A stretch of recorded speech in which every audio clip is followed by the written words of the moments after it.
Okay, let's do a quick review. We have our test on Thursday, the 7th. It's going to be on chapter 3. I'm about to show you pretty much what the questions could look like.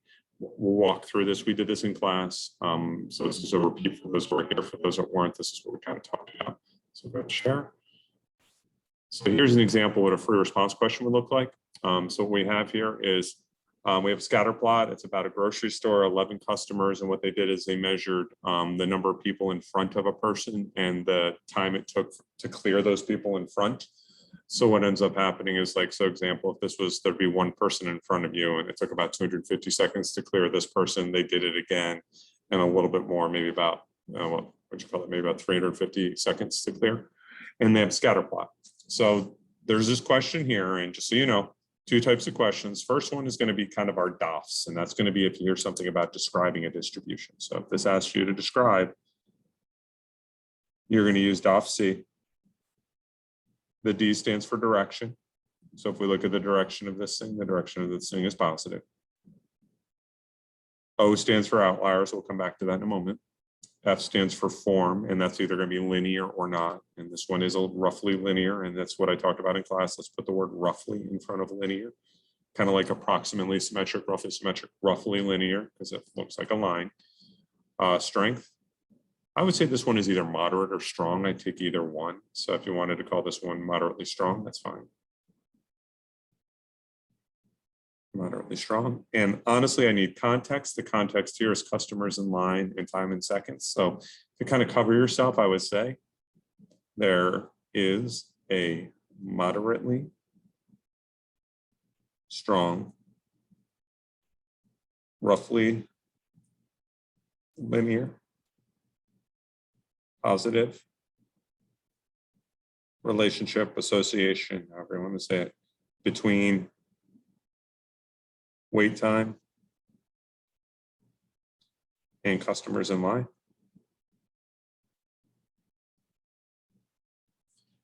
And then you also want to talk always outliers and unusual points. If you were going to ask me, I'd say that this dot down here at 3 or so would be my outlier. And there's a couple ways you can do it. You can circle it and say, hey, right there, Mr. Oliver, that's my outlier.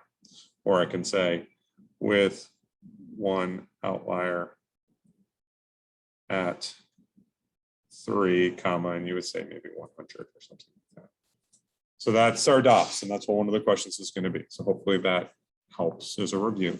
The other thing is writing the regression equation. So again, as a reminder, when we look at this, first thing we realize is we're never going to use this R squared adjusted. That's never going to be our answer. This piece right here, all this, the T and the P and the SE coefficient, we're going to come back to this in March. So we're not going to worry about that right now. So we're going to worry about these 4 numbers. This one right here is my Y-intercept. This one right here is my slope. This is the standard deviation of the residual. And this is called my coefficient of determination. So if I asked you to write the regression equation, the LSRL, that's another way of saying LSRL. We want to write down the prediction. So this one says my predicted wait time, because that's my response variable, wait time, would equal Y-intercept 72.95 plus 174.4, my slope, times customers in line. So there's my regression equation.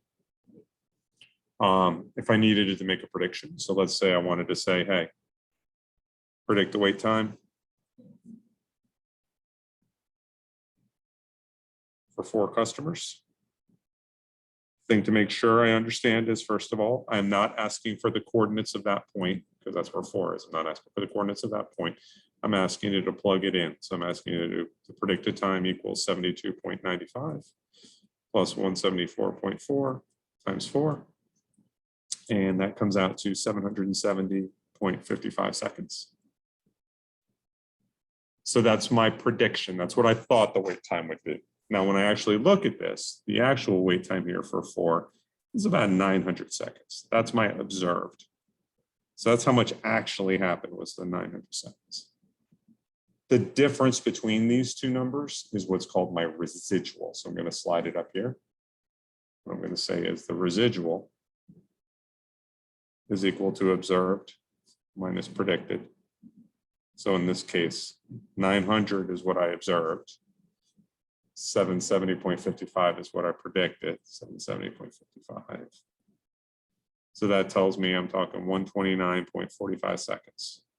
It's a positive residual. A positive residual means an understatement. Positive residuals mean understatement because I observed this, I predicted under it.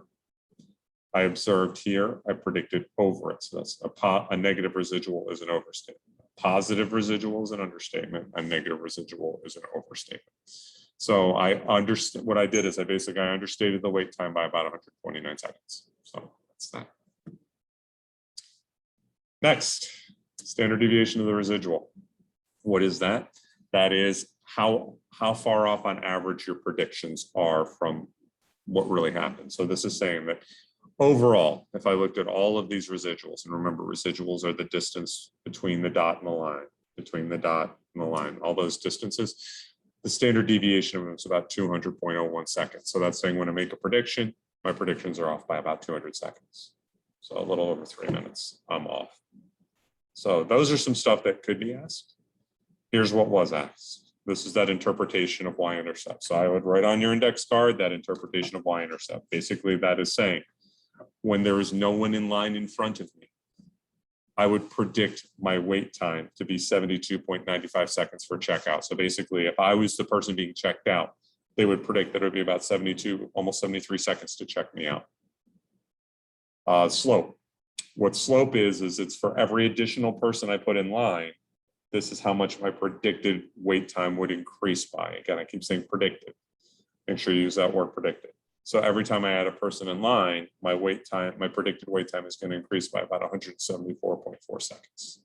So a little over 3 minutes every time I ask someone, add someone in line in front of me.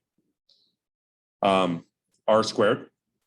R squared is coefficient of determination. That's that really awkward definition. 73.33% of the variation in wait time can be explained by the LSRL of wait time on customers in line. Go and get those definitions that are up online. Please get them, please know them, especially R squared. Just got to know it cold. So that's these first two questions. It's interpreting Y-intercept, interpreting R squared. If I asked you to find the correlation, just a helpful hint, R squared, if I wanted to find R, I would take the square root of R squared. But remember, don't take the square root of 73.33. Take the square root of 0.7333. Make sure you change that to that decimal, and that'll get you your correlation coefficient is going to be like 0.8 something.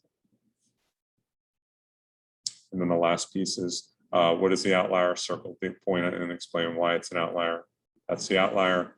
It falls outside the pattern of the data. It produces a prediction significantly different than the observation. Another way is to explain it in English. It's an occasion where I have 3 people in front of me, and it took, less than 2 minutes, or probably less than 2 minutes to get checked out. So those people in front of me didn't have a whole lot of items, maybe 1 item each. That's another way of thinking about it. I put this up online so you can use it as a reference. There's some multiple choice questions you can go over as well. Feel free to reach out to me through the reflection, or reach out to me via email. Our test again is going to be on Thursday. It's going to be those 2 free response questions. Should take about 30 minutes. Then the multiple choice will open up. You'll have a week to get those done. We're going to start chapter 4 on Thursday, and chapter 4 should take us through a good chunk where I think we finish up right before the end of first quarter. So we're actually going to be done about 4 of the 12 chapters in the book before first quarter's over. So good luck, and please let me know.